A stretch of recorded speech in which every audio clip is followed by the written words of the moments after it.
mesas. 7 más 6 son 13. O sea que yo ya puedo decir que hacen 13 mesas en una hora. Si hacen 13 mesas en una hora para hacer 42 mesas, ¿cuántas horas se tardan?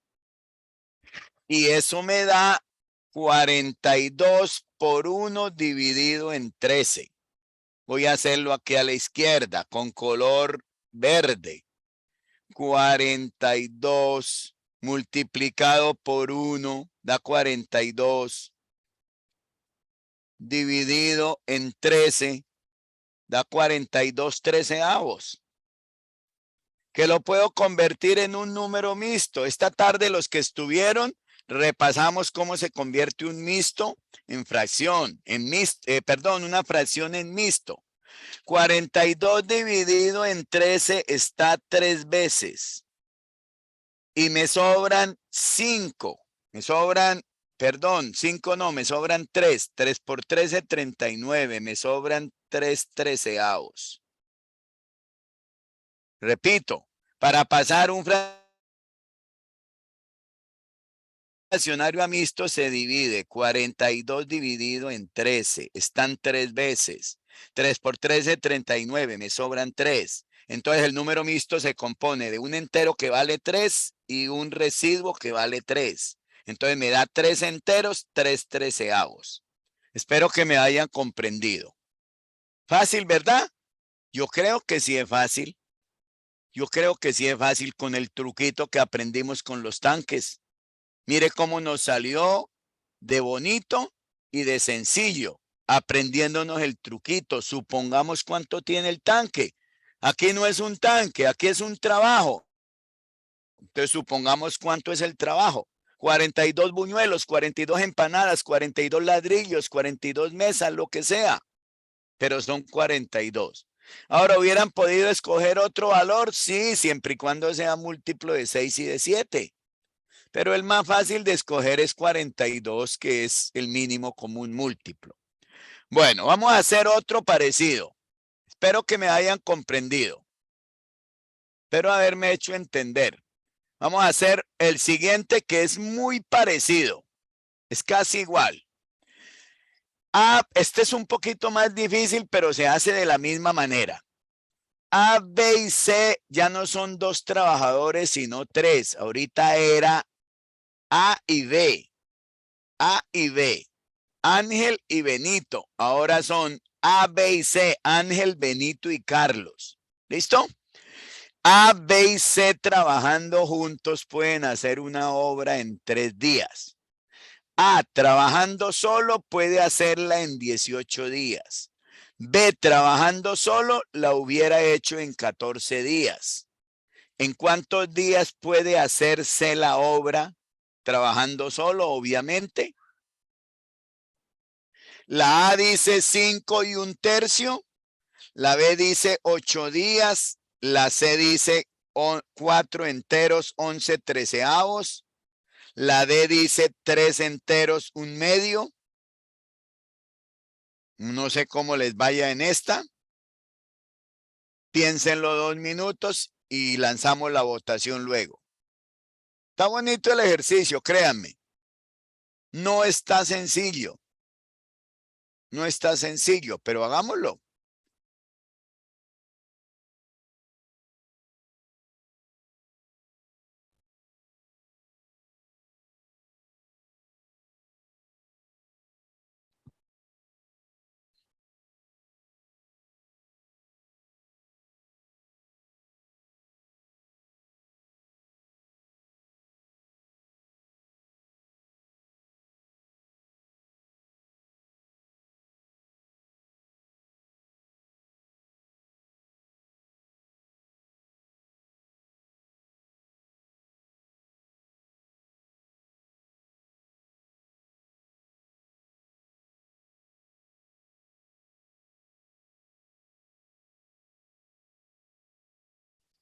A ver, voy a abrir el audio para ver si vamos a ponerlos a hacer buñuelos. Vamos a ponerlos a hacer buñuelos, ¿vale? Voy a abrir el audio para que vea, comprobar que ya saben cuántos buñuelos van a hacer, ¿vale? Los que no, pues les explicamos cómo sacarlo. O sea, vamos a ponerlos a hacer buñuelos. El oficio es hacer buñuelos. ¿Cuántos buñuelos? Ya diremos enseguida cuántos buñuelos. ¿Ya? Enseguida diremos cuántos buñuelitos. Pero yo sé que la mayoría ya sabe cuántos buñuelos. Yo sé que la mayoría ya saben cuántos buñuelos. Estoy casi seguro. Vamos a poner a estos señores a hacer buñuelos. A Ángel, a Beto y a Carlos. Vamos a ponerlo a hacer buñuelos. Ahora abro el audio y verás que todos me dicen rapidito cuántos buñuelos los vamos a poner a hacer para que el problema se haga fácil. Mire, si ustedes no calculan una cantidad para empezar, no haya uno ni por dónde empezar. Créanme, créanme. A ver, ¿cuántos buñuelos? 126. 756. 126. 126. 756 también creo que puede ser, pero el mínimo es 126. Entonces es mejor trabajar con un número pequeño. Creo que la mayoría me dijo 126. No quiere decir que los otros valores no puedan ser, pero con 126 se facilita bastante. ¿Vale? Ahora, 140 y algo no sirve. No, no. Tiene que ser 126. No, 144 no sirve. ¿Y sabe por qué 144 no sirve? Porque no es múltiplo de 14. 144 no es múltiplo de 14, entonces no me sirve 144, pero 126 sí es múltiplo de 14. Profe, yo le puedo sacar mínimo como múltiplo 18 Sí, y 14. claro que sí, claro que sí. El mínimo común múltiplo entre 18 y 14. Y si usted quiere, meta el 3 también.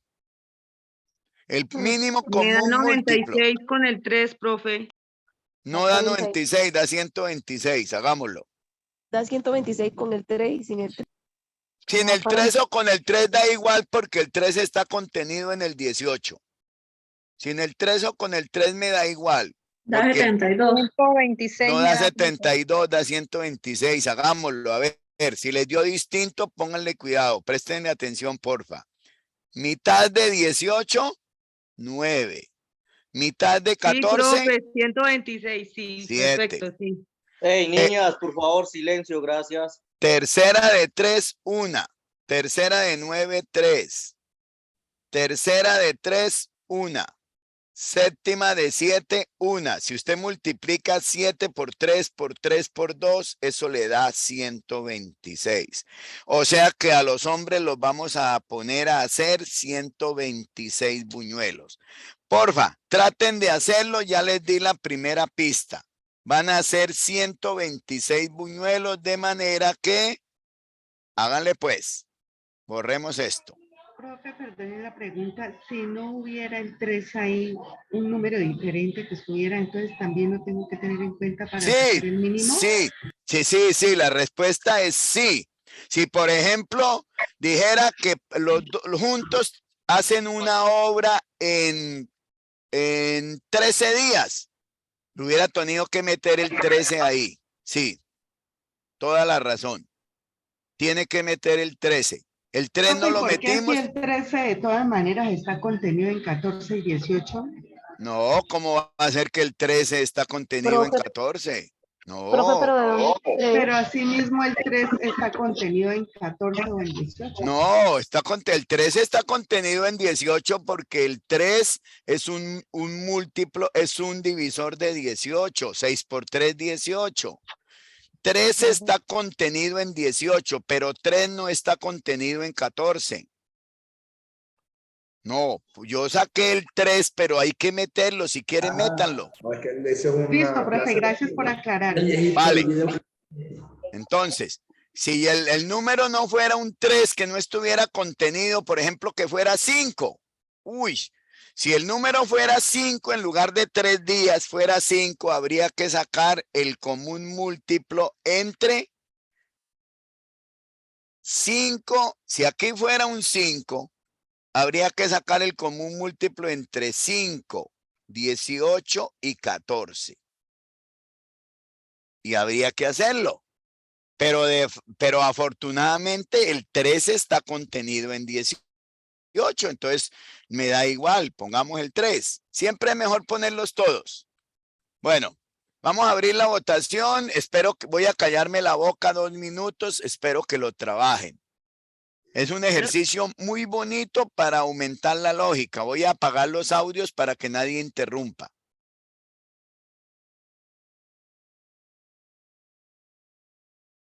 Listo, apagados los audios, entonces yo también me callo la boca para no interrumpir. Les dejo 2 minutos para que lo hagan.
Bueno, profes, hay 209 votos. Me tocó pasarme al otro computador de la oficina para poder ver la votación. Hay 220 votos. Voy a esperar medio minuto y cierro. No importa que no hayan votado más de la mitad. De 754 han votado 240. Eso no es ni la tercera parte. Pero repito que el objetivo no es que voten bien o voten mal. El objetivo es que voten. El objetivo es que comprendamos algo estos temitas. Para los que apenas se conectaron, les informo. Hoy la profesora Ivonne tuvo una reunión de su trabajo que la citaron hoy, era inaplazable, ineludible, pero ella se desocupa en un ratico. Cuando entre, ella iniciará. Entonces ella iniciará esta actividad que yo empecé. Yo la empecé por una razón, porque para que no queden ahí ingresando y sin tener actividad. ¿Listo? Bueno, entonces voy a resolver esta pregunta. Creo que la profe Ivonne ya está. Sí, ya está. ¿Sí? Ya la vi aquí en la sala. Entonces le voy a resolver esta pregunta y enseguida le damos la administración a la profesora Ivonne. Voy a cerrar la votación. 5, 4, 3, 2, 1 y 0. Votaron muy pocos. La verdad la pregunta estaba difícil, pero voy a resolver. Comparto resultados para que miren. 44% marcó la B. 14% la A, 30% la C, 12% la D. Vean que ninguna pasó del 50%. La que más votos tuvo fue la B. Vamos a resolverla. Me voy a pasar al otro computador. Nos demoraremos 3 minuticos resolviéndola y le damos la palabra a la profesora Ivonne porque la actividad de hoy es del componente pedagógico. ¿Listo?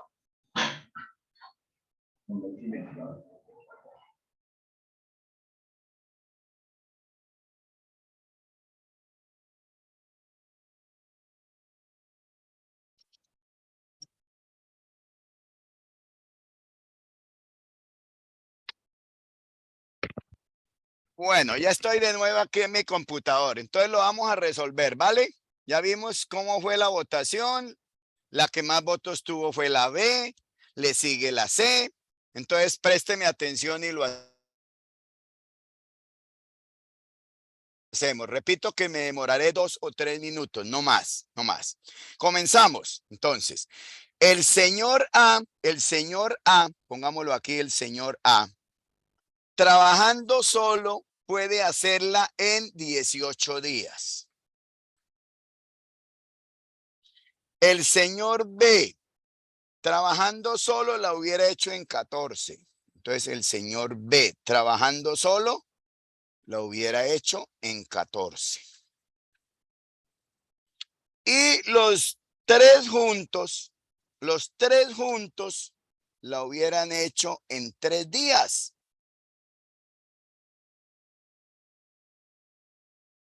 ¿Listos? En 3 días. ¿Cómo sacamos el 126? Nos recordamos, el 126 lo sacamos multiplicando los factores del 14 y el 18. Los factores del 18 y del 14 eran 2, 3 y 7. Esos eran. Y esto me daba 126. ¿Listo? Entonces vea lo fácil que va a salir el problema.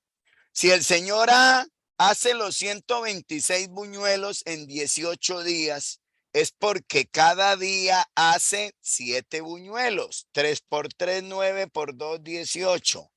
126 dividido en 18 da 7. O sea que este señor hace 7 buñuelos diarios. ¿Cuántos buñuelos hace diarios el señor B? Pues dividir 126 entre 14, eso da 9.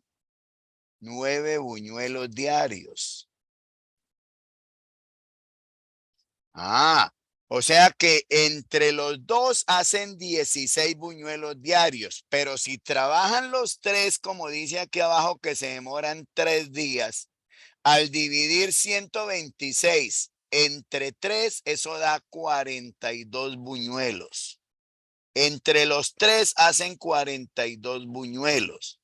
Eso me revela que si entre los tres hacen 42 buñuelos y estos dos hacen 16, es porque el señor C hizo el resto. El señor A hace 7 buñuelos al día. El señor B hace 9, ahí llevo 16. Y entre los tres hacen 42. Quiere decir que el señor C hace 26 buñuelos en un día.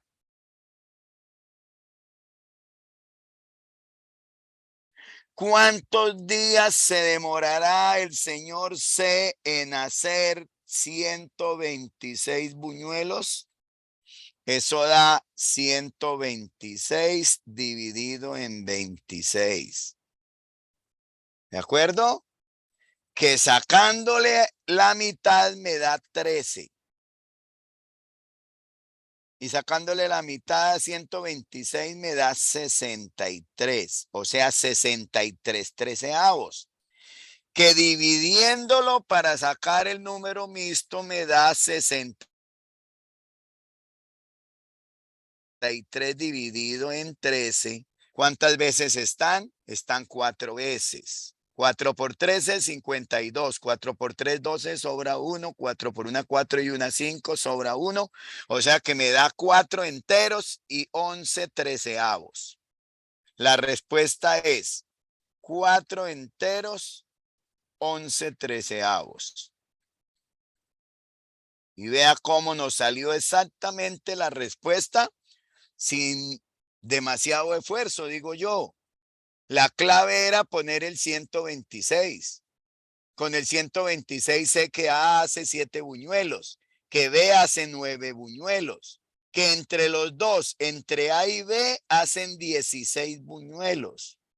Y entonces los otros buñuelos, para completar los 42 buñuelos diarios que hacen los tres, los otros buñuelos los hace C. ¿Cuántos hace? 26 buñuelos en un día.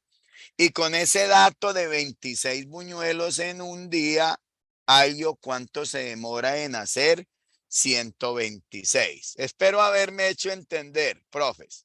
No era fácil el ejercicio, pero tampoco era imposible. Bueno, ya está la profe Ivonne, entonces no le quito más tiempo porque tenemos tema pendiente. ¿Listo? Alba, ¿me escucha?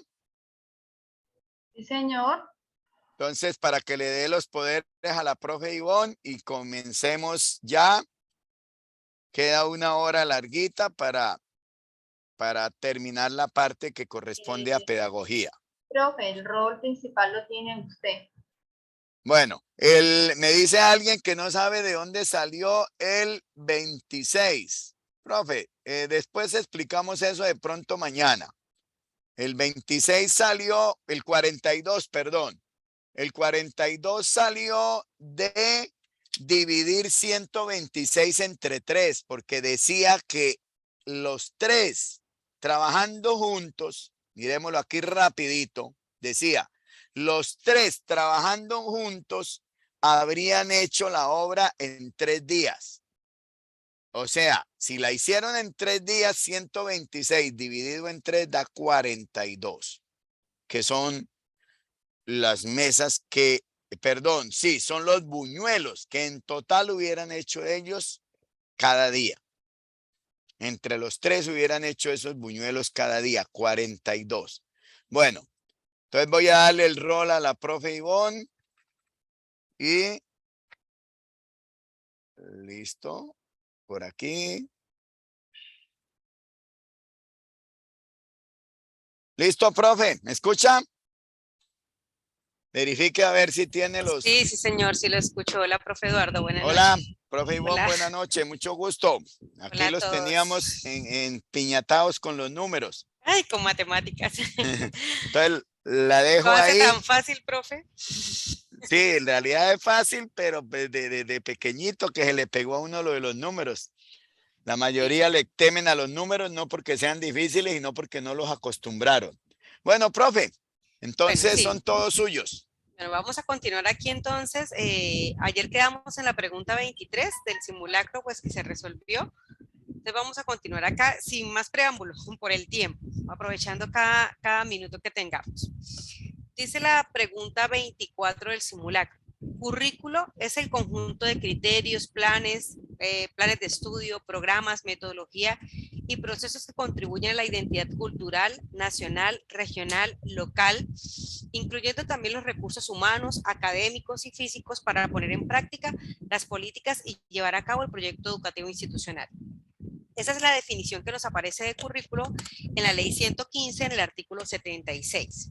¿Sí? Es ese conjunto de criterios y fíjense que lo especifican. No solamente son planes, sino criterios, metodologías, procesos, todo. Los elementos fundamentales que todo currículo educativo en cualquier contexto debe contener son objetivos, contenidos, derechos básicos de aprendizaje y criterios de evaluación. B, estrategia pedagógica, organización de los planes de estudio y definición de criterios de evaluación. O C, competencias, estándares básicos de aprendizaje y matrices de referencia. Según la definición que nos aparece en el artículo 76 de la Ley General de Educación.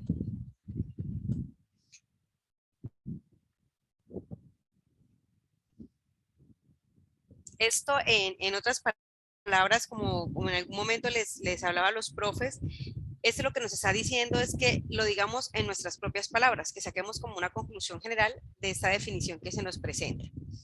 Entonces, en ese sentido, profes, la respuesta acertada es la respuesta B, ¿cierto?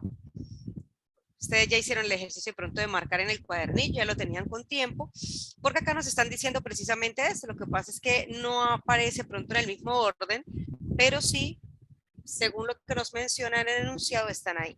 Tenemos las estrategias pedagógicas que corresponden a la parte de metodología, tenemos la organización de los planes de estudio, que está ahí, y los criterios de evaluación, que es lo primero que nos presentan acá: criterios, planes, programas y metodología. De la respuesta acertada, la B.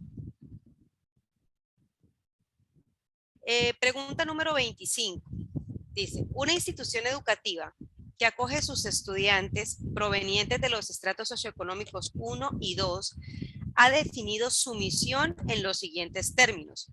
Nuestra institución busca, mediante procesos pedagógicos y didácticos, acercar a los estudiantes a las producciones de la ciencia y de la cultura que la sociedad considera valiosos, para hacer de ellos hombres y mujeres de su tiempo, sujetos autónomos, ciudadanos con capacidad de crítica y autocrítica, que desde sus diferencias culturales y cognitivas sean capaces de enfrentar creativamente las problemáticas de su entorno, derivadas de una sociedad en tensión y en constante cambio.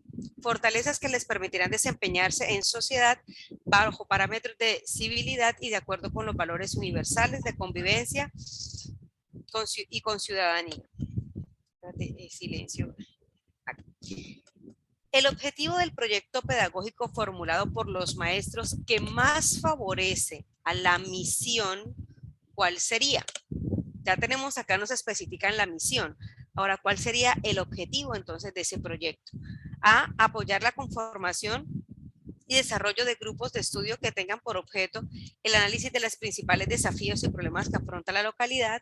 B, diseñar estrategias didácticas alrededor de un objetivo de conocimiento en las que se privilegien procesos formativos para la comprensión de diversas problemáticas. O C, organizar jornadas pedagógicas para incentivar la reflexión sobre los problemas más relevantes del entorno institucional que afectan las prácticas educativas.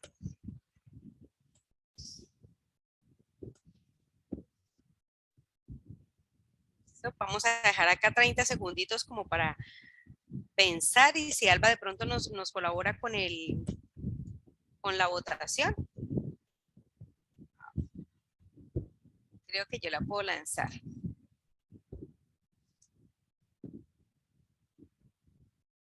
Listo, aquí lancé la votación para esta pregunta. Ustedes ya la marcaron, así que es rapidita. De pronto para las personas que no tuvieron acceso al material y están viéndola por primera vez, es bueno también que se haga la relectura y puedan participar de este ejercicio.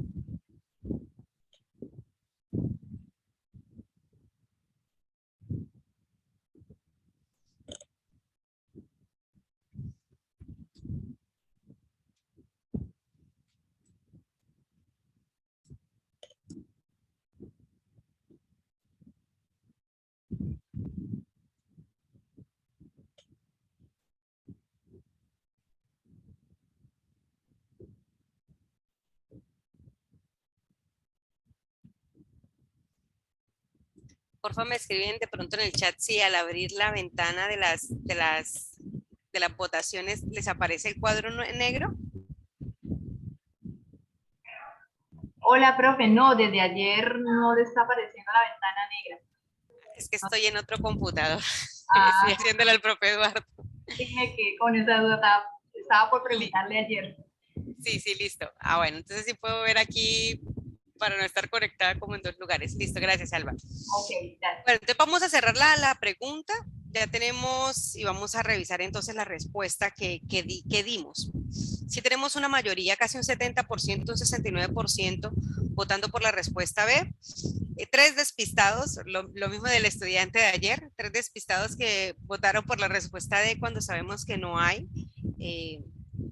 Tengamos mucho cuidado con esto porque de pronto en medio del, si puede ser una broma, allá tengamos cuidado de marcar las respuestas o en las opciones que realmente se nos aparecen. Entonces, y si no es broma, sino que es por despiste, profe, cuidado con esos despistes porque por esos errores involuntarios, tal vez las respuestas que nosotros queramos marcar no van a corresponder realmente a lo que estemos rellenando en el formulario.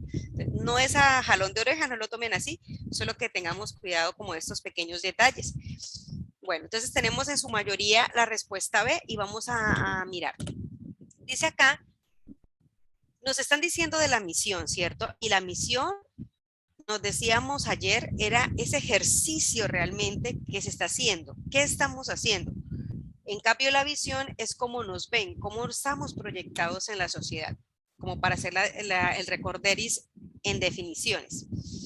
Tenemos una visión donde dice nuestra institución busca mediante procesos pedagógicos y didácticos, ¿qué es lo que quiere hacer? Acercar lo que está haciendo al estudiante a producciones de la ciencia y la cultura. Esto es lo que está haciendo. Los está acercando a las producciones de la ciencia y la cultura para hacer de ellos hombres y mujeres, sujetos autónomos, ciudadanos, pero lo que está haciendo es acercarlos, llevándolos a la producción de la ciencia y la cultura. Entonces, el objetivo que nosotros deberíamos visionar o relacionar a esto que está haciendo la institución debería ser precisamente aquel que está encaminado a cómo se acercan los estudiantes a la producción de la ciencia y la cultura. Y cuando hablamos de producción de ciencia y cultura estamos hablando de conocimiento, ¿cierto? Entonces, la respuesta B, que fue la que en su mayoría se marcó, es la respuesta correcta. Porque ¿cómo se hace? Con el diseño de estrategias, y acá lo está diciendo, mediante procesos pedagógicos y didácticos, que son las estrategias, lo que hacen es acercar al conocimiento, vea, a través de procesos formativos para la comprensión de diversas problemáticas. Entonces, los acercan al conocimiento a través de estrategias, a través de acciones pedagógicas, para que ellos comprendan el conocimiento, pero también pueda dar respuestas a situaciones problemáticas, ¿sí? Eso es. Y acá lo está diciendo, que sean capaces de enfrentar creativamente las problemáticas de su entorno, y esta es la que nos da respuesta a esta pregunta. La B. Cuando nosotros decimos apoyar con la formación y desarrollo de grupos de estudio, eso haría parte de una estrategia. Decimos, organizar jornadas pedagógicas para incentivar la reflexión sería también parte de estas estrategias. Pero en sí, el objetivo es acercar al estudiante el conocimiento a través del uso de todas estas estrategias. Pregunta número 26. La didáctica, ustedes recuerdan que en todo el ejercicio que hemos venido haciendo de estudiar, la didáctica es uno de los pilares, uno de los fundamentos del componente pedagógico. Y la didáctica es la que se encarga de responder ¿Cuál pregunta? A ver en el chat. Ah, ahora sí puedo abrir el chat y no se me pierde.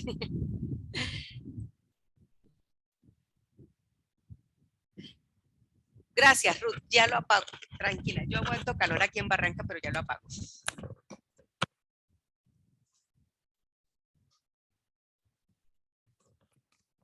Listo, ¿mejor? Sí.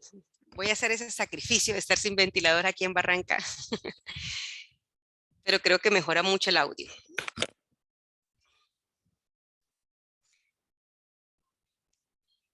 Responde al cómo. Sí, señor, profe Fiber, perdón, exactamente. La didáctica se encarga de responder al cómo vamos a enseñar, cómo vamos a llegar, cómo vamos a facilitar esta comprensión del conocimiento en los estudiantes. Entonces dice acá, la didáctica como disciplina científica es un componente que cada vez cobra más importancia en los programas de formación docente, debido a que es un fundamento de su conocimiento profesional. En su propósito de construir conceptos y metodologías que vislumbren la problemática de cómo enseñar para aprender. Esa expresión es fabulosa. Cómo enseñar para aprender. La didáctica ha hecho aportes relevantes en el campo de la educación. Por lo tanto, afirmar que la didáctica de una disciplina se constituye en un aporte en la labor docente implica que A. El profesor mejore progresivamente sus técnicas de enseñanza. B. Los estudiantes se interesen por descubrir nuevas explicaciones. O C. El profesor facilita el desarrollo cognitivo a los estudiantes.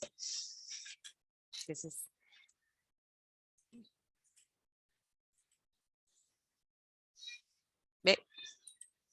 Me hicieron aprender a utilizar esa herramienta. Ya les compartí la votación. Vamos a rápidamente, profes, en 30 segunditos.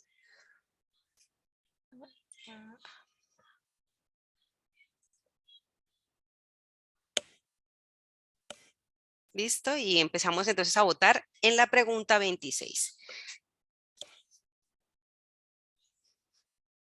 ¿Qué implica la didáctica?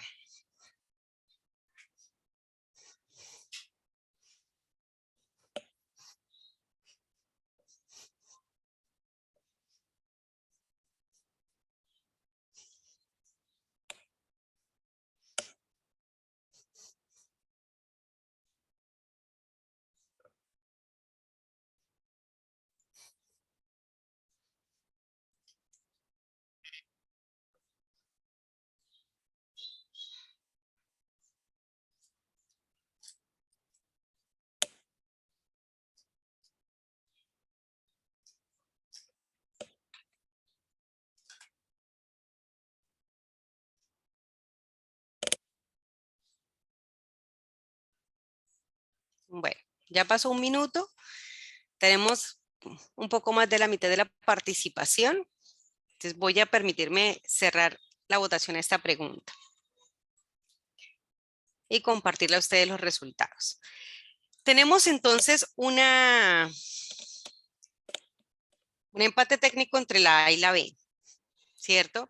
Pero hay algunos que seguimos respondiendo con la B, opción B. Vamos a revisar un poco esto. Cuando nosotros hablamos de la didáctica y cuando nos hacen la pregunta, ¿cómo enseñar para aprender? De cómo enseñar, siempre hemos dicho que la tarea de la enseñanza le corresponde al docente. Por lo tanto, cuando hablamos de didáctica, no estamos haciéndonos referencias al estudiante, sino al docente. Es una tarea propia del docente. Por lo tanto, la opción B, donde los estudiantes se interesen por descubrir nuevas explicaciones, no corresponde a este ejercicio de revisar las implicaciones de la didáctica, porque es del maestro. Es una tarea del docente preocuparse en el cómo enseñar para que mi estudiante aprenda. ¿Sí? Esa debe ser la meta. Entonces, descartamos la opción B. Y nos queda la opción A donde nos habla del profesor, ¿cierto? Acá tenemos al sujeto, que es el docente, pero ¿qué es lo que implica la didáctica? Que el profesor mejore progresivamente sus técnicas de enseñanza o que el profesor facilite el desarrollo cognitivo de los estudiantes. Entonces, cuando nosotros nos preguntamos de la didáctica de cómo enseñar para que mi estudiante aprenda, lo que nos estamos haciendo es la reflexión de cómo el docente permite que el estudiante acceda al conocimiento de manera fácil, como yo se lo presento. Entonces, la respuesta correcta a la pregunta 26 es la C. El profesor facilite el desarrollo cognitivo de los estudiantes.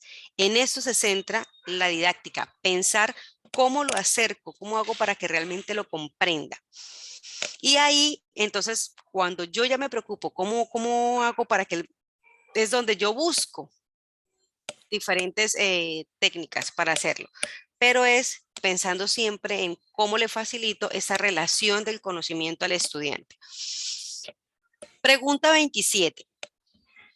Otra pregunta, una pregunta que también hace parte de uno de los pilares del componente pedagógico y es la evaluación. La evaluación de los estudiantes puede plantearse desde lo que algunos autores denominan evaluación por procesos.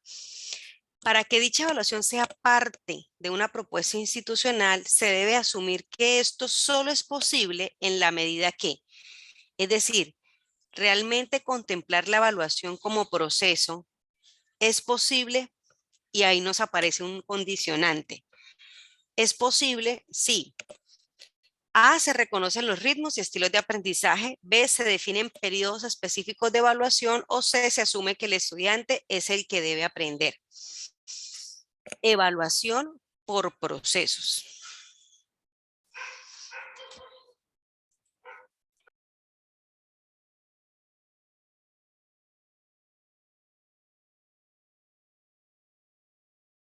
Les comparto la votación. Un minutico, profes, para que marquen lo que ustedes ya marcaron.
El estudiante es lento.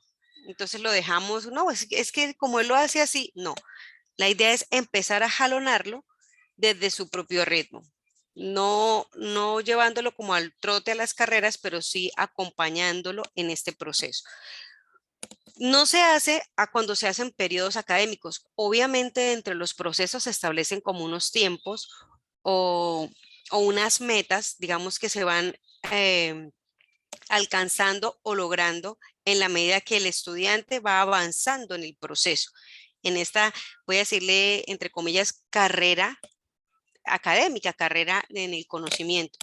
Entonces, van teniendo unas etapas, se va logrando, se va logrando, se va logrando, pero no quiere decir que al distribuir nuestra enseñanza en periodos académicos o periodos de evaluación, se esté evaluando por procesos. De hecho, lo que hacemos en las instituciones muchas veces es hacer evaluaciones y el estudiante puede perder o puede ganar, pero lo que hacemos nosotros es continuar,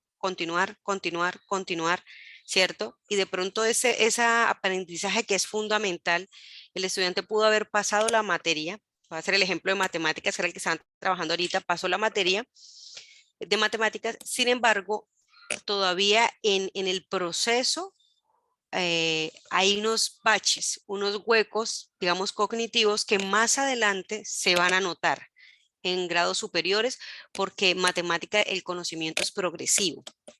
Entonces, y que asuma el estudiante qué es lo que debe aprender, eso ya hace parte como de la autonomía, pero eso también hace un ejercicio que hace parte de este proceso de evaluación cuando se reconocen los estilos y ritmos. ¿Dónde estoy y hasta dónde quiero llegar? Respuesta a la 27, la A. Pregunta 28 dice, un profesor de español va a trabajar una unidad sobre poesía. Y mire, aquí quiero hacer énfasis en esta palabra, unidad. Cuando nosotros hablamos de unidad, recordemos que una de las formas de planear pueden ser secuencias didácticas o unidades temáticas, ¿sí? Yo puedo elaborar una secuencia didáctica sobre el género lírico, pero dentro del género lírico puedo establecer una unidad temática específicamente de algo que yo vea que los estudiantes tienen necesidad de aprender. Nosotros podemos diseñar proyectos, pero dentro de los proyectos voy a abordar una unidad específica de algo, de un conocimiento que veo que el estudiante requiere tener claridad sobre esto para poder avanzar o utilizarlo oportunamente o adecuadamente para el desarrollo de una situación. Entonces, el profesor está diseñando una unidad temática sobre poesía. Mire que no es sobre el género lírico, sino solo sobre poesía.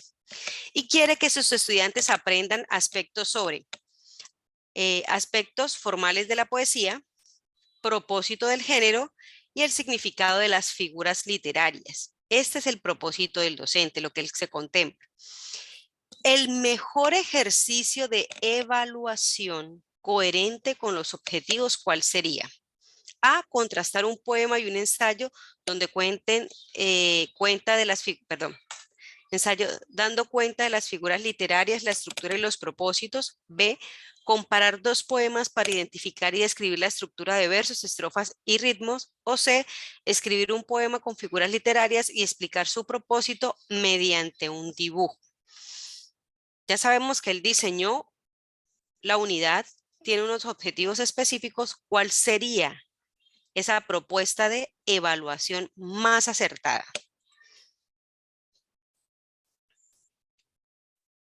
¿Listo? Déjenme conocer entonces cuál fue esa propuesta que ustedes eligieron.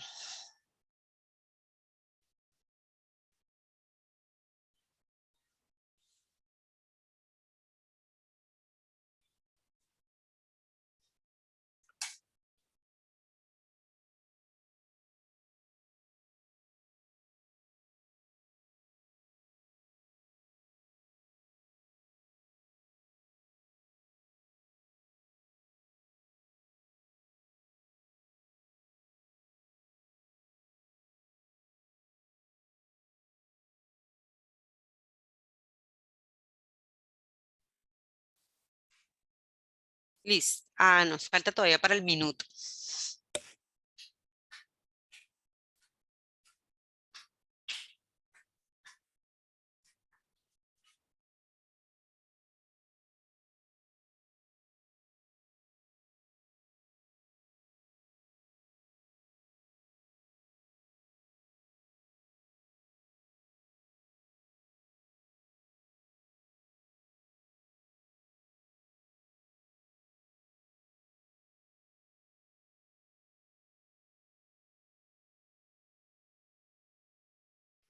Bueno, vamos a cerrar entonces esta votación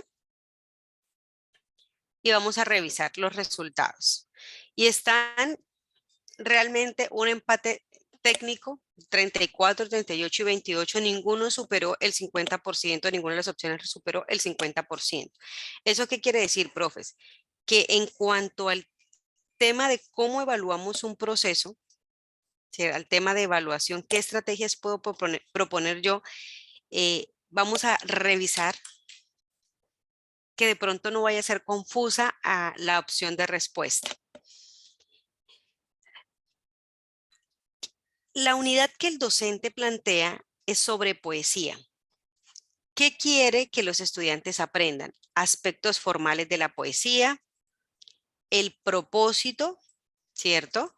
Y el significado de las figuras literarias. Entonces, mire que acá tenemos cosas muy específicas de lo relacionado con el tema de la poesía.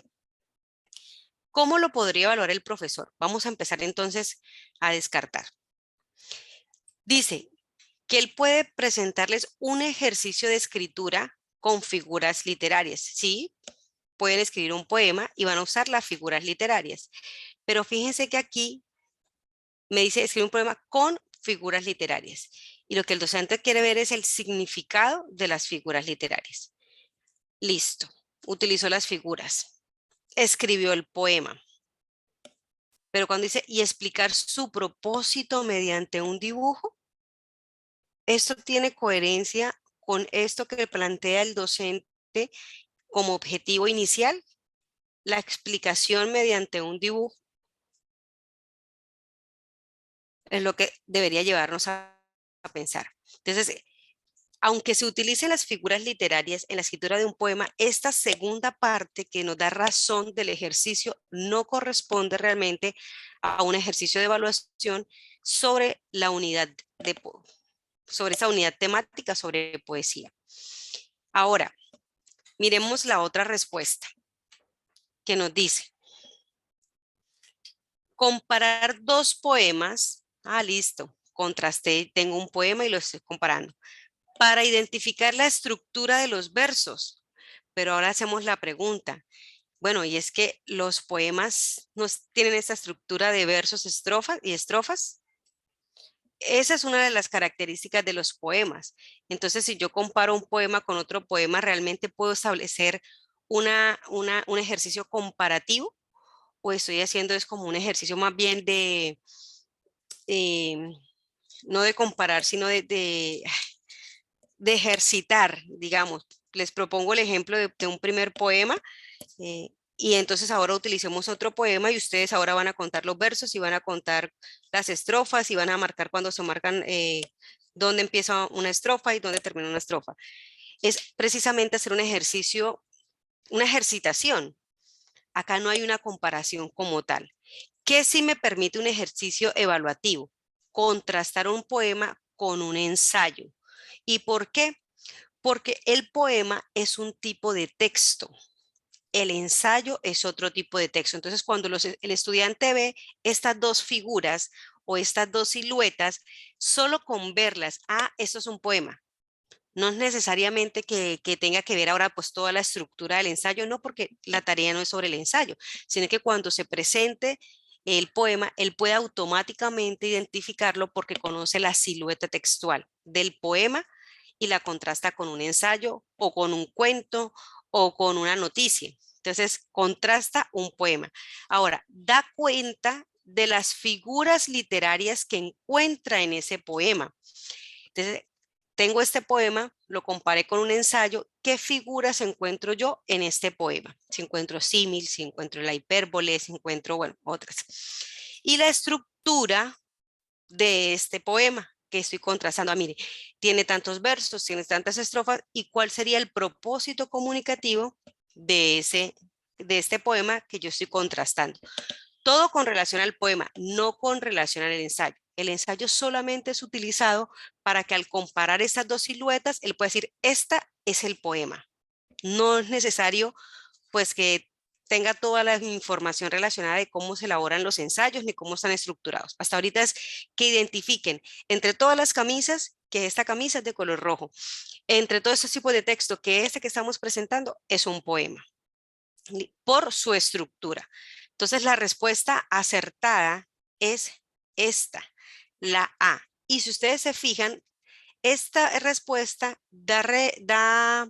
esa opción de respuesta corresponde, digámoslo así, a los propósitos que se plantean. Los aspectos formales que se hablan de la estructura, el propósito del género, la utilización de figuras literarias. Aquí ya tenemos, y pues cuando hablamos de contrastar un poema para reconocer la silueta textual, eso hace parte de la estructura del texto. Desde la 28, la A. Pregunta 29. La interacción entre el niño y su cuidador influye sobre la capacidad de apego y depende de la capacidad de ambos para responder adecuadamente a las señales de sus respectivos estados emocionales. Este proceso se denomina regulación mutua. Bajo esta mirada, un ejemplo de regulación mutua sería A. El juego de una niña que intenta dar de comer a su hermanito menor y luego intenta cambiarle el pañal porque ha orinado. El juego de una niña que intenta dar de comer a su mamá y esta corresponde comiendo lo que le ofrece. O el juego de una niña que hace las veces de mamá y en su imitación incluye a sus muñecos como papá e hija. Y de pronto a algunos les parecerá extraña esta pregunta, ¿cierto? Pero como esto hace parte del componente pedagógico y no solamente acá hay personas que se van a presentar para primaria o para bachillerato, sino que el componente pedagógico es ingrediente base para todos, para todo el ejercicio de enseñanza. Eso es una pregunta que está más relacionada con los primeros grados. La interacción entre el niño y su cuidador, llámese de transición, llámese de primaria, ¿cierto? De primero, de segundo, que es hasta donde se proyecta educación inicial, preescolar hasta segundo grado. Entonces, les comparto la votación a esta pregunta.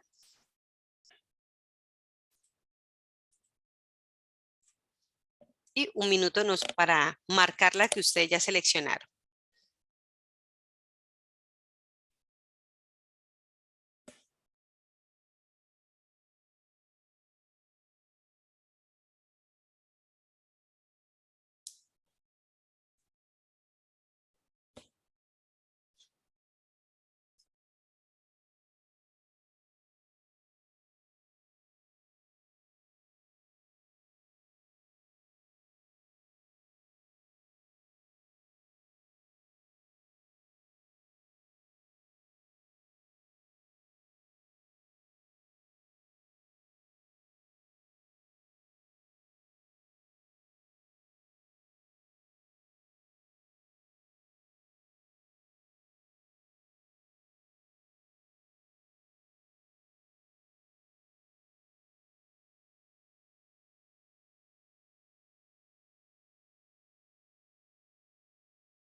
Ya finalicé entonces esta votación, les comparto resultados.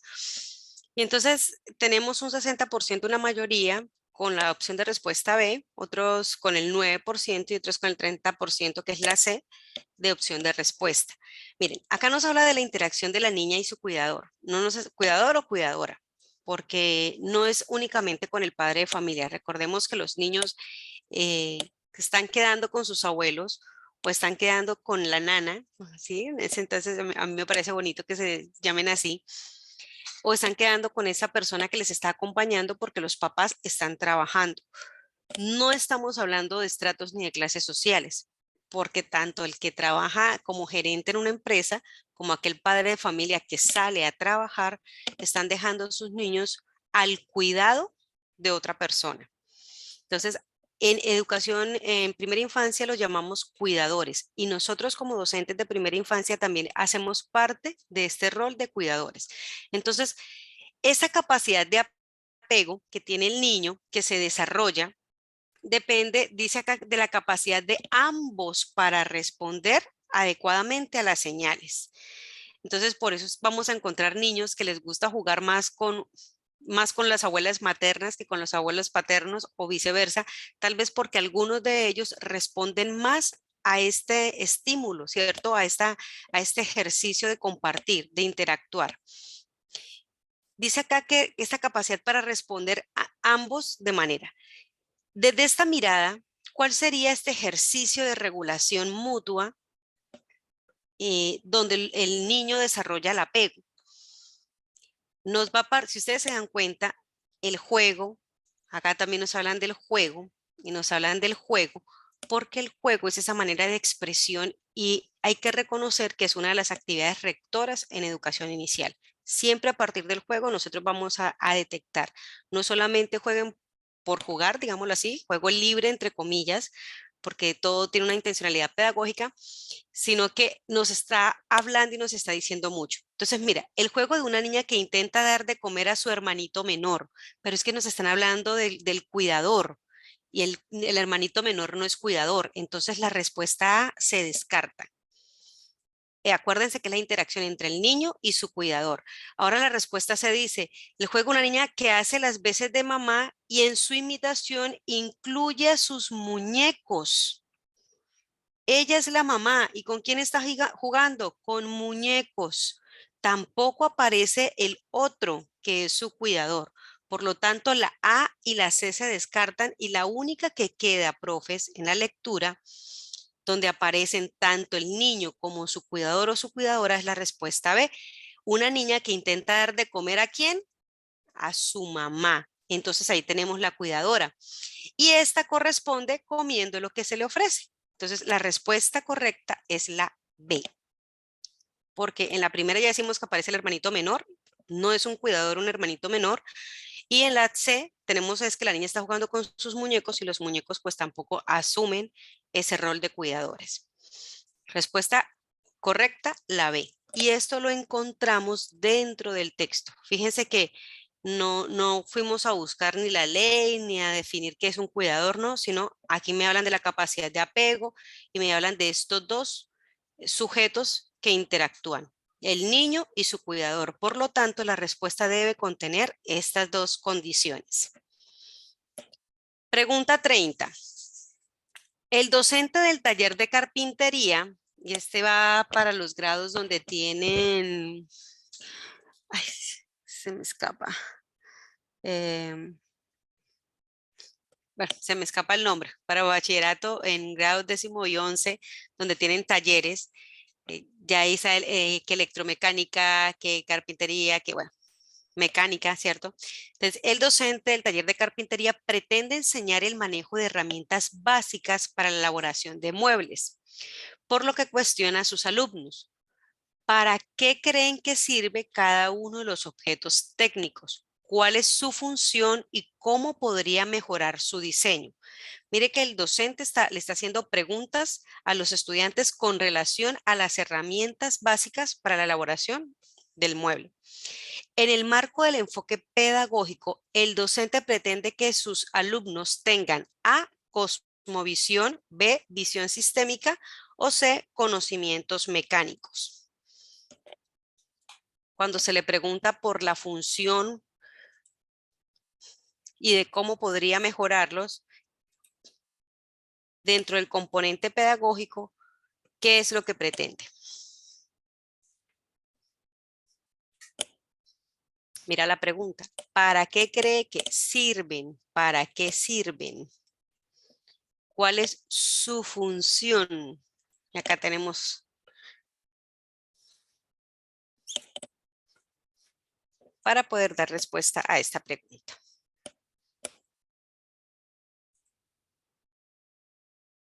Gracias, profe Jaime. Instituciones técnico-industrial. Gracias. Esa es la palabra. Entonces tenemos la institución educativa técnica, tal cosa. Se me escapó en este momento.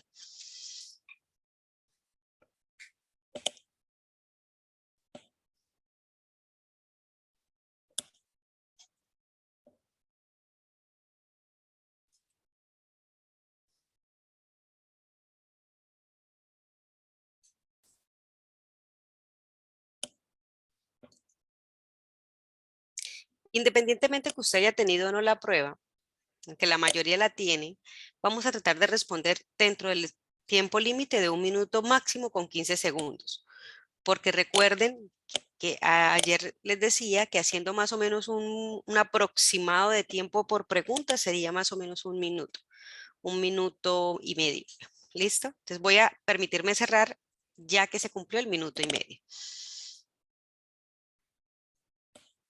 Les comparto los resultados. Entonces tenemos un 18% con la respuesta A, un 37% con la respuesta B y un 44% con la respuesta C. Fijémonos que ninguna de las opciones de respuesta superó la mayoría, o sea, más del 50% para decir, bueno, hay una inclinación de todos en responder esta pregunta. Pero entonces, profes, cuando nosotros se nos preguntan para qué sirven y cuál es su función, nos están pidiendo el conocimiento mecánico, el conocimiento, ¿cierto? No nos están diciendo que vamos a tener una cosmovisión de las herramientas para la elaboración de, no nos están solicitando absolutamente nada de esto. Tampoco nos están pidiendo de hacer no sé, una reflexión sobre la herramienta. No, para nada. ¿Qué nos están diciendo? ¿Para qué sirve, digamos, el taladro o la broca o para qué sirve el cincel? Para que eso, para que tenga ese conocimiento mecánico. Estamos hablando de herramientas básicas. ¿Listo? Herramientas básicas, un conocimiento mecánico. ¿Para qué sirve un destornillador? Es eso. Pregunta 31. Me voy a ir por acá. Voy a ampliarlo acá. Y ya ustedes... desapareció. Estoy en el computador de mi hija. Dice, de varios pedagogos, entre ellos Pestalozzi, Froebel, Dewey, Montessori, Claparede y De Crowley, aportaron ideas y experiencias para un movimiento que más tarde se configuró como escuela nueva. Entonces, fíjense que ellos son los primeros que dieron como esos impulsos a pensar en escuela activa, en que darle realmente una importancia al niño como sujeto activo del aprendizaje, cuyo objetivo es aumentar la potencia y capacidad del niño, pero miren para qué. ¿Para el qué? Para el trabajo productivo. Esta es la intención de la escuela activa, la potencia y capacidad del trabajo productivo. Entonces, aún desde la escuela, el aprender haciendo, que es donde se empieza a gestar toda esta idea, lo que nos está diciendo es potenciémoslo, pero para un trabajo productivo. Para ello, la estrategia principal pedagógica de la escuela activa es, ya sabemos que es un movimiento que lo que quiere es potenciar la capacidad del trabajo. Para ello, la estrategia principal, ¿cuál sería? A, incorporar los nuevos conocimientos a los saberes previos, propiciar la actividad centrada en el estudiante o identificar logros y dificultades en un proceso cíclico.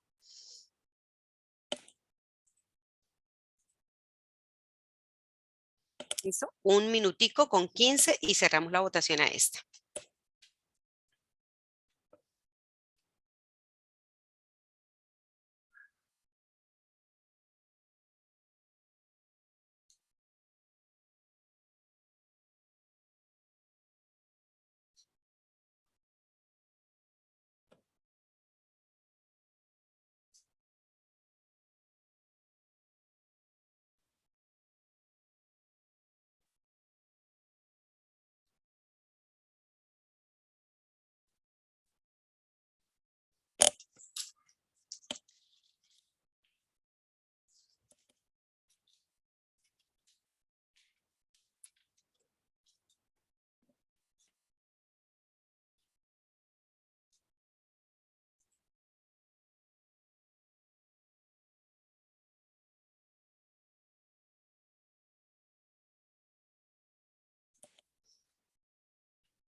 ¿Listo? 5 segundos y cerramos la votación de esta pregunta. Bien, me permito entonces cerrar.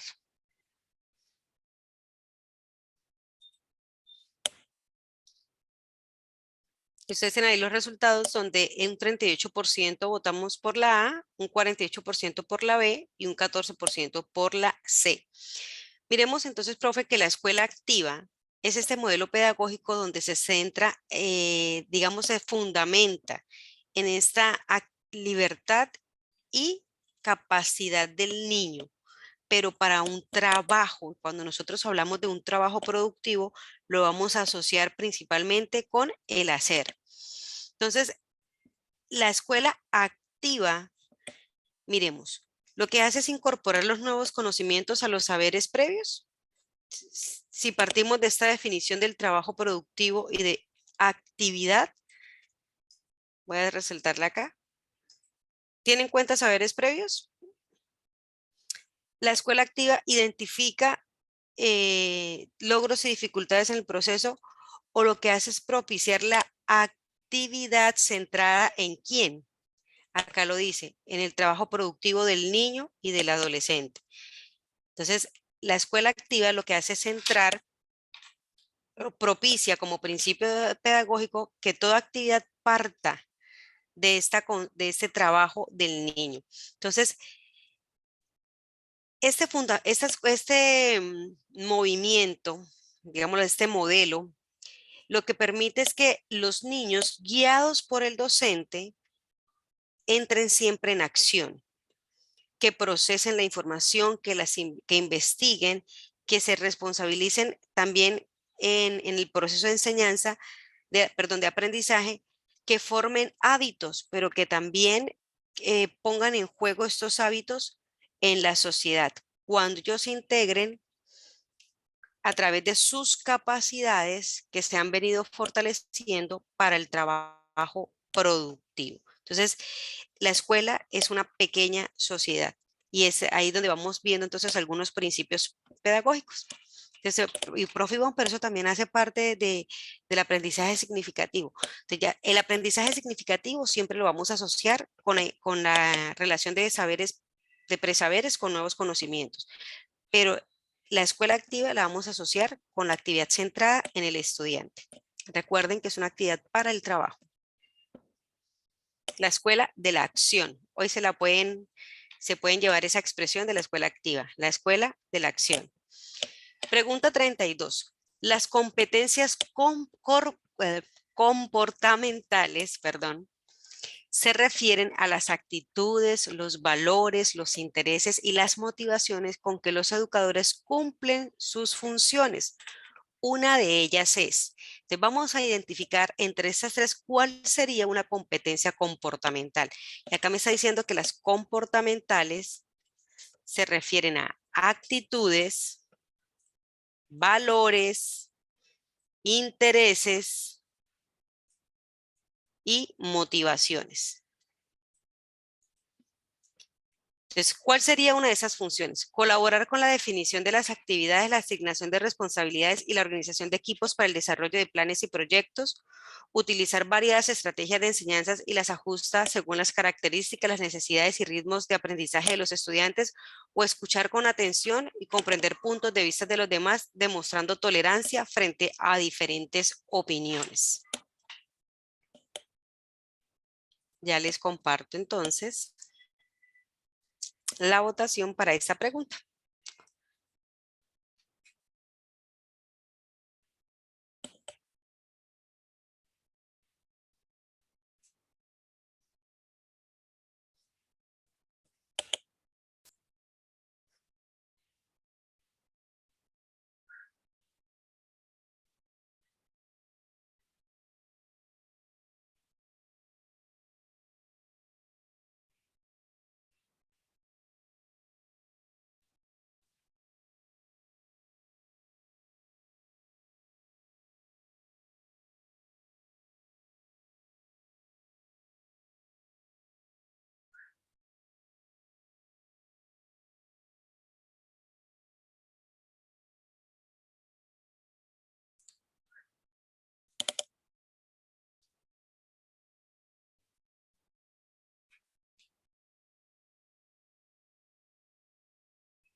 10 segunditos y cerramos esta pregunta.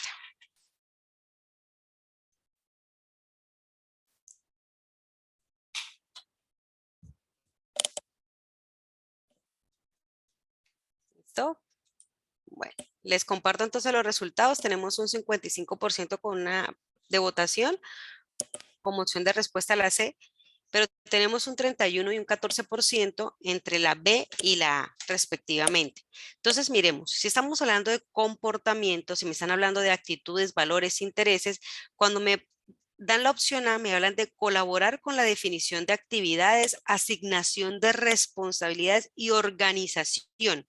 Mire, organización, asignación,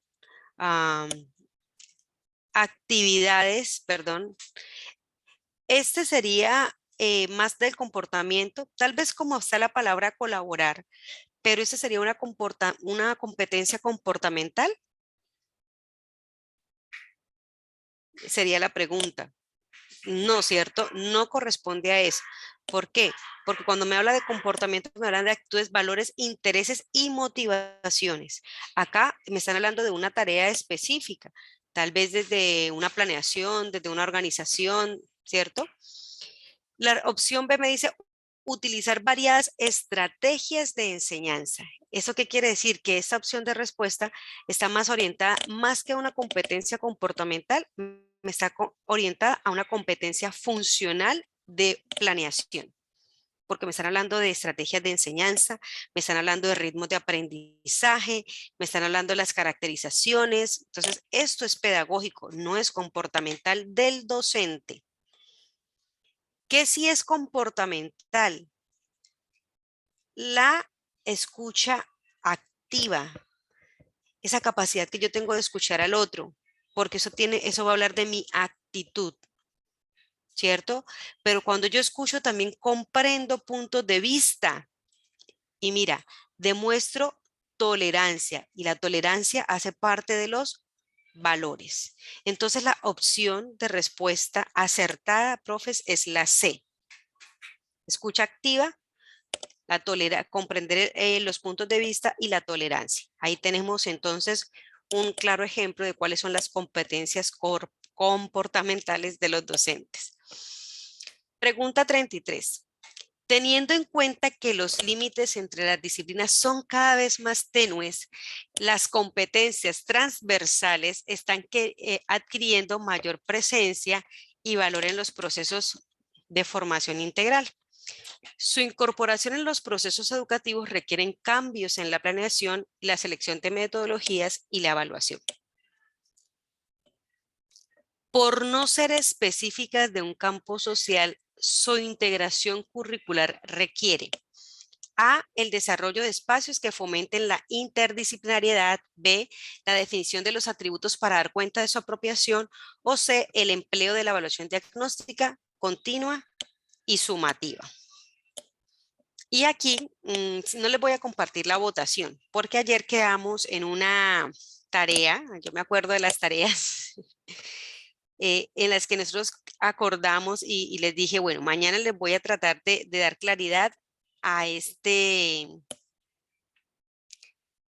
pregunta que nos fue surgiendo en el proceso, que dijeron no tenemos claridad. Cuando nosotros hablamos de interdisciplinariedad y transversalidad, no es lo mismo, son dos conceptos diferentes. ¿Listo? Ya les digo, espera, regálenme un minutico por acá.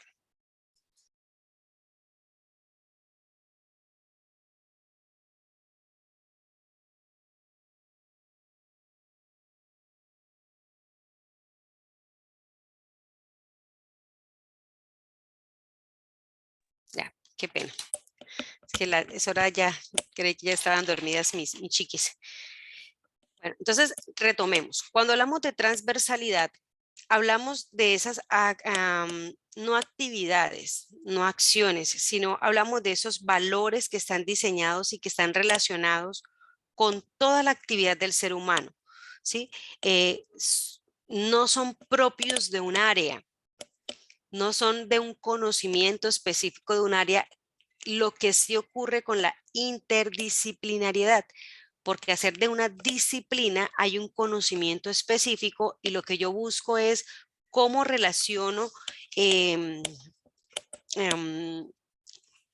las matemáticas, digamos, como con la filosofía, por ejemplo. Entonces, hay algunos que me pueden decir, no, es que no tiene nada que ver la filosofía con la matemática, desde en un eje interdisciplinar, pero desde la transversalidad, sí. ¿Por qué? Voy a hacer un ejemplo. Lo que nos pasó con los puentecitos que construyeron acá en Colombia. Si estamos hablando de la filosofía, si estamos hablando de esos valores universales, no desde la ética, sino desde el valor, ¿cierto? De hacer las cosas bien, de pensar en el otro, de saber que nuestras acciones repercuten en el bienestar o en el malestar de otra persona. Entonces yo tengo un proyecto de construcción de un puente, pero no, echémosle menos cementos porque es que se nos va a dejar más utilidades, más ganancias. Entonces, no me importa lo que suceda con la sociedad. Es empezar a pensar eso. Entonces, desde este punto de vista, abordamos temas transversales, ¿sí? Algo que tocan al ser, a los valores. Y por eso nosotros en los proyectos transversales tocamos temas como educación ambiental, que no es del área de ciencias naturales. Voy a hacer el ejemplo. Educación ambiental lo que queremos es generar una conciencia ambiental, una conciencia ecológica, porque si es por disciplina, si es por conocimiento, todos sabemos que tenemos que reciclar. Todos sabemos que deberíamos reutilizar el agua que botamos de la lavadora, ¿cierto? Todos deberíamos saber que los ríos no se contaminan. Sin embargo, lo seguimos haciendo. Tenemos el conocimiento, pero no ha llegado a convertirse en un valor para nosotros de tal manera que le demos realmente la importancia que tienen. Entonces tocamos proyectos transversales como la moral, la cívica, la paz, la salud, la sexualidad, la educación vial, digamos como gracioso o chistoso, pero tenemos que hablar de inteligencia vial, de educación vial, porque nosotros sabemos cuáles son las normas, conocemos las normas de tránsito, sin embargo, cuando tenemos afán de llevar a mi hijo al colegio, no nos importa atravesarnos, no nos importa irnos en contravía, con tal de dejar a nuestro hijo o a nuestra hija, aun cuando nosotros podamos generar caos. Sabemos que las cebras en sitios escolares, en lugares escolares, no podemos parquear y nosotros parqueamos ahí por el afán de querer dejarlos en la puerta. Sabemos que cuando tenemos la P con las dos rayitas indicando prohibido parquear y estacionar, sin embargo nos hacemos ahí y ponemos las estacionarias en el carro. Sabemos que en doble línea amarilla, en una curva, no debemos adelantar, sin embargo, ay, no viene nadie, hagámoslo. Esas son cosas que lo sabemos desde la disciplina, pero no lo hemos interiorizado como para que se convierta en un factor de valor para nosotros, ¿cierto?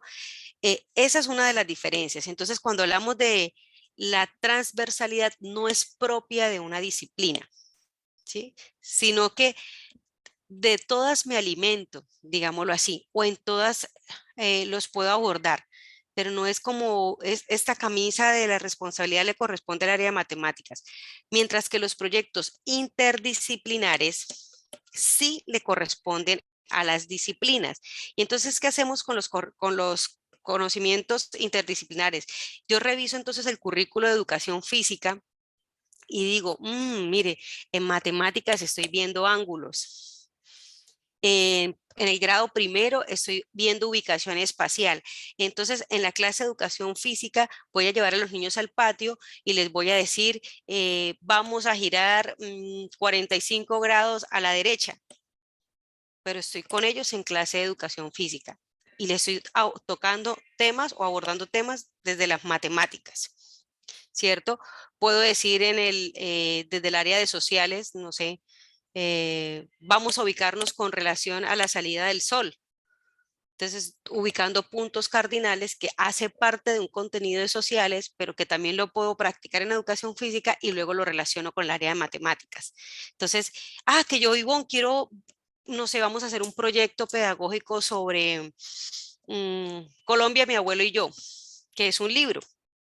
Surge desde el plan lector, pero a partir de la lectura de este libro vamos viendo, bueno, quién es el abuelo, cuáles son las características, entonces vamos a revisar en las familias los niños que tienen los abuelos, de dónde venían, cuáles eran sus costumbres, ahora qué es lo que nos dice, habla de historia, entonces dónde está ubicado, cuáles son los municipios, y empezamos a tocar temas que aparecen dentro del libro, pero que lo vamos a tocar desde las disciplinas.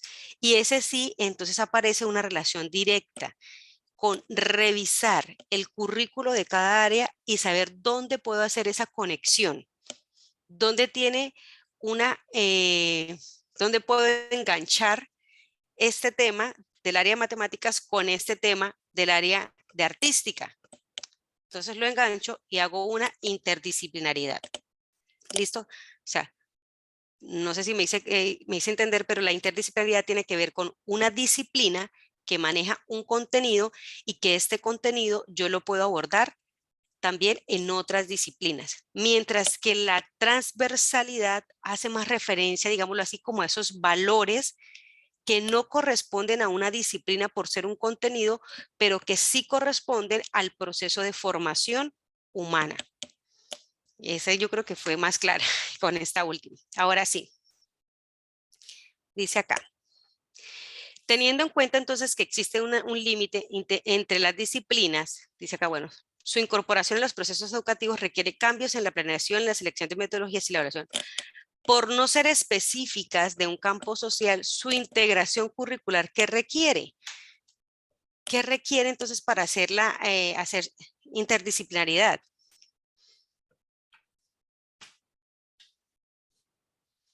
Requiere, y les voy a dar la respuesta aquí, la definición de atributos para dar cuenta a la apropiación. Eso es lo que requiere. No requiere una evaluación diagnóstica, no requiere un espacio para ser interdisciplinar. Requiere es que se reconozcan los atributos en cuanto a la formación y poderlos tomar para implementarlos en las instituciones educativas. Por eso esos proyectos que nosotros tenemos de educación sexual, ustedes se dan cuenta que tienen es un espacio para desarrollar las acciones en las clases, más no tienen una hora clase como las áreas. Entonces, lo que requiere es que reconozcamos los atributos para poderlos implementar. ¿Listo? Vámonos con la pregunta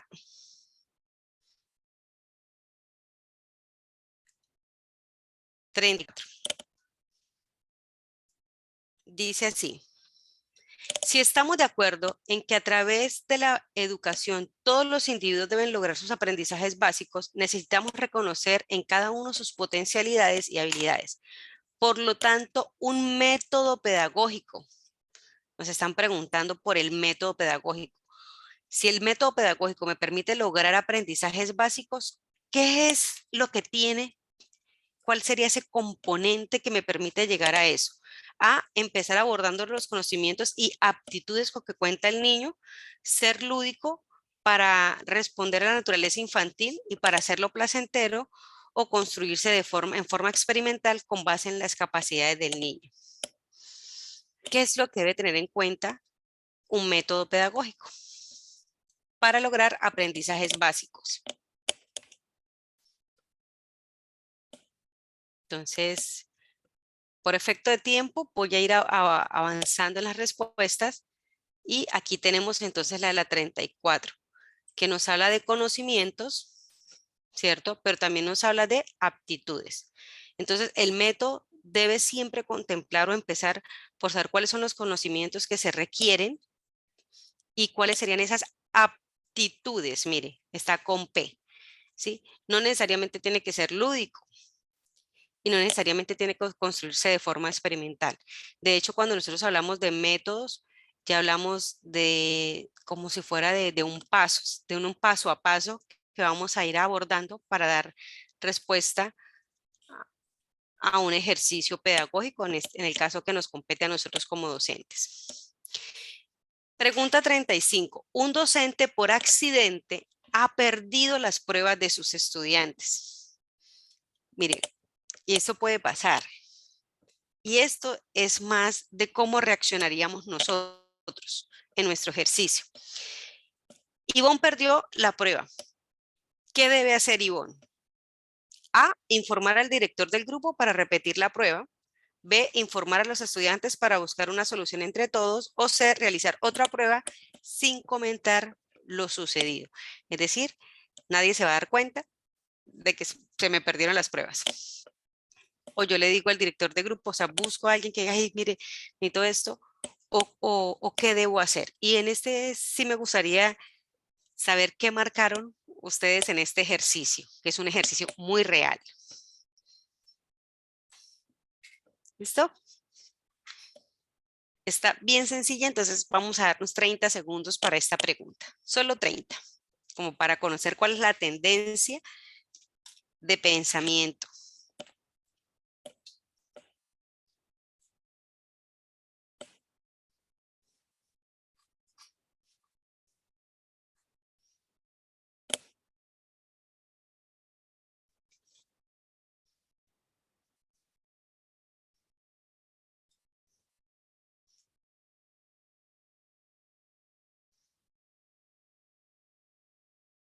Listo, voy a cerrar aquí. Finalizo, comparto, si me fueron más de 30 segundos, pero ahí ya tenemos entonces una opción marcada y lo que nosotros deberíamos hacer es buscar la solución con nuestros estudiantes, informarles a ellos y buscar una solución. Si de pronto se vuelve a repetir el examen, pero fíjense que ellos son los implicados. Tal vez el director del grupo no nos va a dar solución. ¿Sí? Yo le puedo informar a él, pero en este caso los sujetos que están involucrados en la situación es el docente, fue algo accidental, fue algo involuntario, ¿cierto? Y tenemos los estudiantes. Entonces, entre ambos, proponer alternativas de solución, mira, de solución a esa situación. Quedarme callado, tal vez alguno diga, no, es más fácil quedarme callado porque se forma un problema, pero realmente no sería el deber ser pedagógico el quedarme callado ante esa situación que sí va a afectar a los estudiantes, porque ¿qué me va a implicar a mí? Inventarme notas y a veces suponer, ¿cierto? Ay, pongámosle acá, a este como es juicioso 5, pero a este como habla mucho, pongámosle 3. Y eso no está correcto pedagógicamente. Pregunta 36. Para algunos autores, el proceso de construcción de conocimiento es fundamentalmente integral e individual.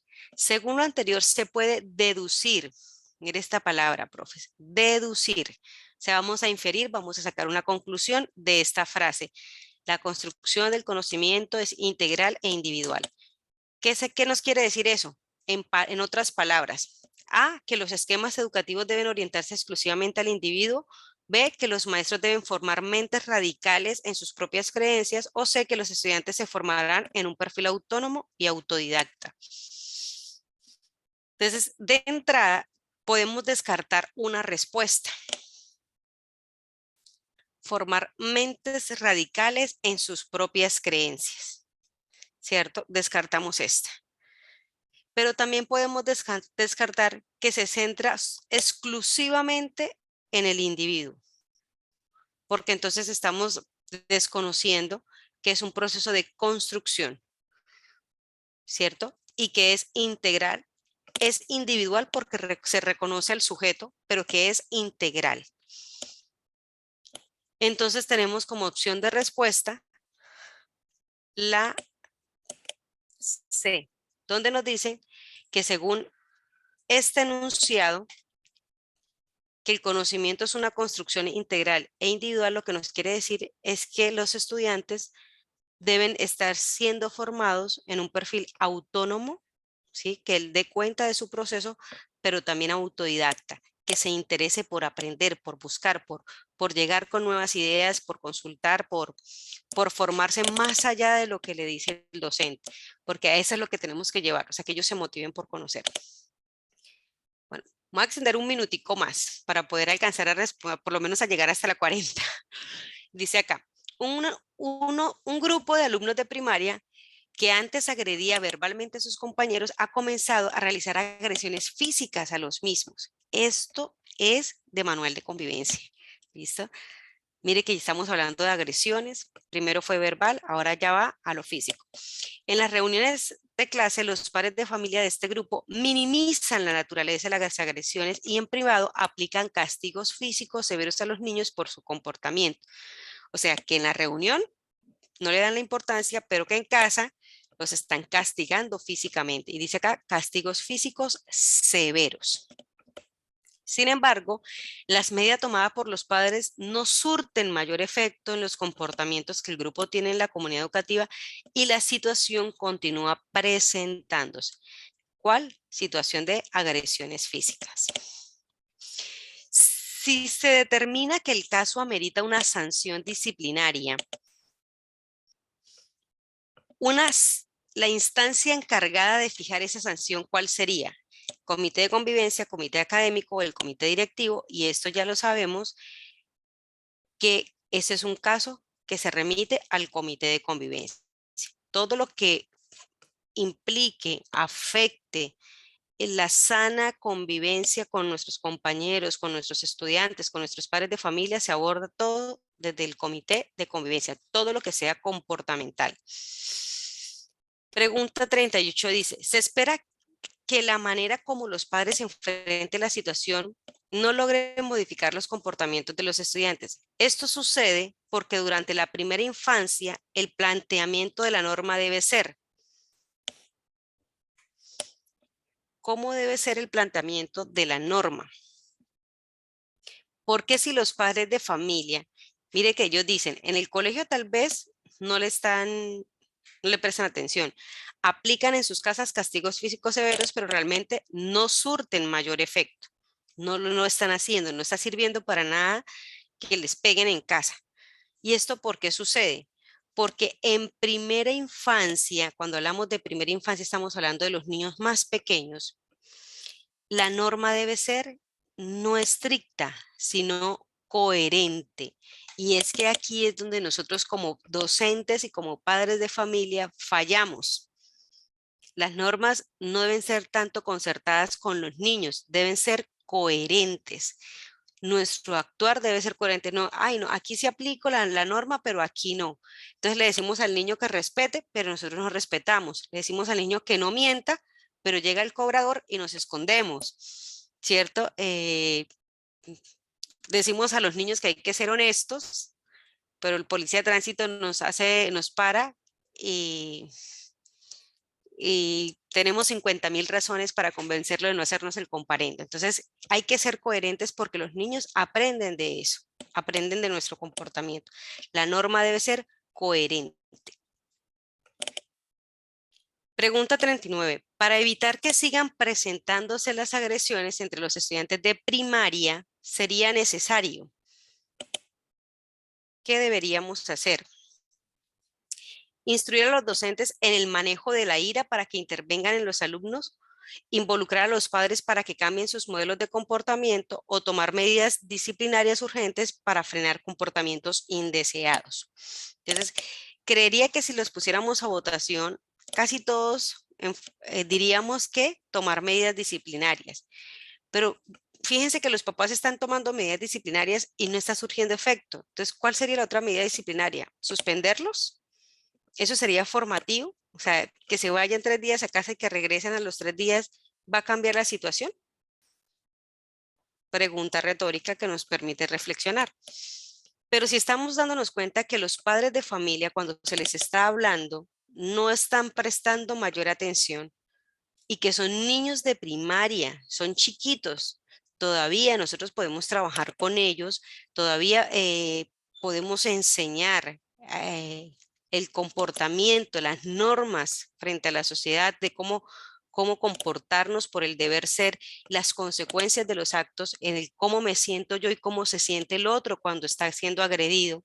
Ponerlo en los zapatos del otro nos lleva a nosotros a pensar en que en las instituciones debemos involucrar a los padres de familia para que cambien sus modelos de comportamiento.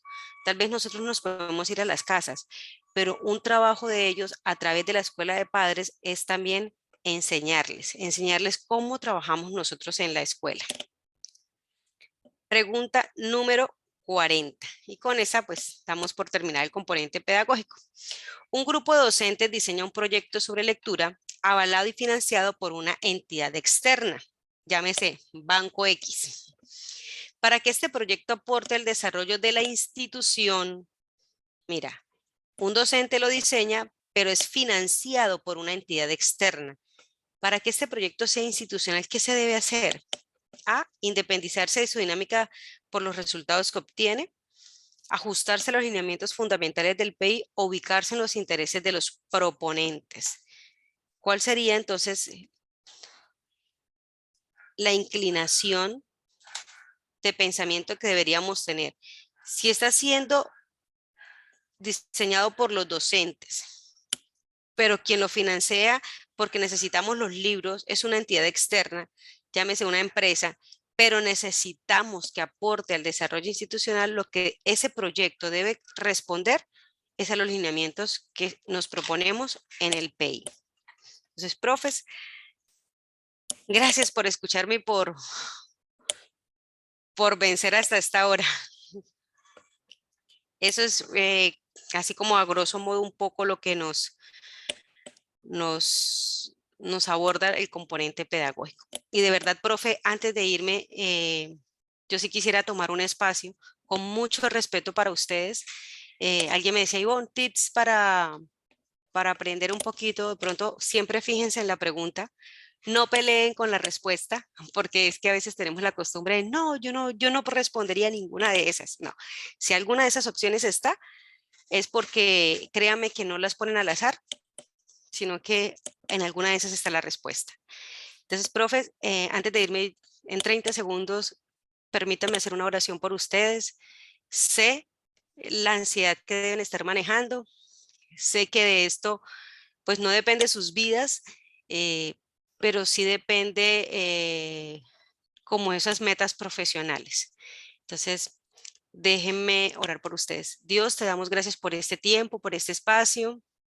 Gracias, Señor, por todo estos momentos, Señor, estas horas que este grupo docente se ha dedicado a aprender, Señor, a reaprender, a prepararse. Tú conoces, Señor, el esfuerzo que ellos han hecho. Tú conoces sus sueños, Señor, conoces sus anhelos, conoces sus metas. Y delante de tu presencia, Señor, están ellos, están sus familias. Pedimos, Señor, que tú nos des claridad en el momento, Señor, de leer y dar respuesta a una pregunta y que seas también orientándonos. Nosotros hicimos, Dios, nuestra parte humanamente posible de poder prepararnos hasta donde alcanzamos, pero también entendemos, Señor, que tuyos son los tiempos y tuyos son los propósitos. Te damos gracias.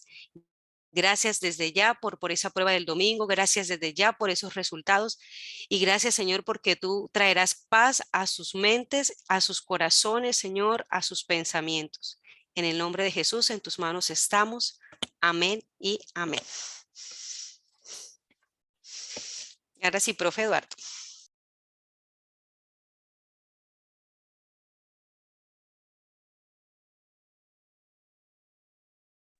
Tiene que abrir el micrófono. Que no se deja. Muchas gracias. Dios los bendiga a todos. Gracias. Hola. Gracias. Bueno, Gracias. gracias. Gracias. Gracias, profe. Muchas gracias. Gracias. Bendiciones. Gracias, genio. Yo la Usted es muy sabio, profe.